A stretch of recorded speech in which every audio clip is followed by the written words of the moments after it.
या वानरापासून उत्क्रांत होऊन होमो हॅबिलिस नावाचा मानव तयार झालाय ना। होमो हॅबिलिस म्हणजे काय, तर होमो म्हणजे लॅटिन भाषेमध्ये होमो म्हणजे मानव आणि हॅबिलिस म्हणजे कुशल। तर जो त्याच्या हाताचा वापर कुशलतेने करत होता त्याला काय म्हणतो आपण होमो हॅबिलिस। आता हा होमो हॅबिलिस जो होता त्याचा कणा कसा होता, वाकलेला होता आणि त्याचे अवशेष आपल्याला कुठे सापडलेले, केनिया, टांझानिया या आफ्रिका खंडामधले देश आहेत तिथे त्याचे अवशेष सापडलेले। आणि होमो हॅबिलिस हा तोड हत्यार प्रकार म्हणजे या प्रकारचे हत्यारे तयार करत होता। आता होमो हॅबिलिसच्या नंतर होमो इरेक्टस नावाचा मानव उत्क्रांत झाला।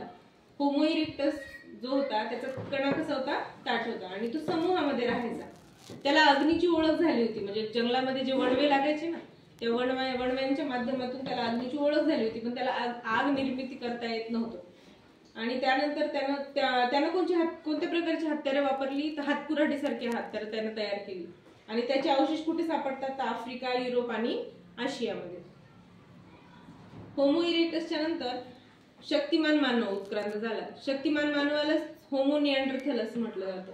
होमो निअँडरथल म्हणजे काय, याचं नाव का बरं दिलं, तर त्याचे अवशेष जर्मनी मधल्या निअँडरथल या ठिकाणी सापडल्यामुळं त्या शक्तिमान मानवाला आपण होमो निअँडरथल असं म्हणतो। आता हा जो होमो निअँडरथल होतं त्यानं आगीचं तंत्र शोधून काढलं। या होमो इरेक्टसला आगीची ओळख होती, पण त्याला आग निर्मिती करता येत होती का, तर नाही। आणि या शक्तिमान मानवाने काय केलं की आगीचं तंत्र शोधून काढलं।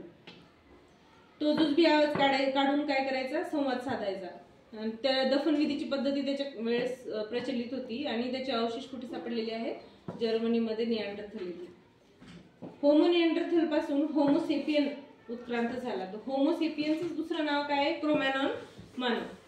त्यालाच आपण बुद्धिमान मानव असं म्हणतो। आता हा जो होमो सेपियन होता त्याचं स्वरयंत्र कसं होतं, तर विकसित होतं। स्वरयंत्र विकसित झाल्यामुळे त्यानं विकसित भाषा पद्धती म्हणजे त्याची होती आणि त्याच्यानंतर त्यानं गुहाचित्रे काढलेली, ठीक आहे। त्यानंतर होमो सेपियन उत्क्रांत झाला। होमो सेपियन पासून होमो सेपियन जो की आपण आता आधुनिक मानव ज्याला म्हणतो आपण, तर तो उत्क्रांत झाला।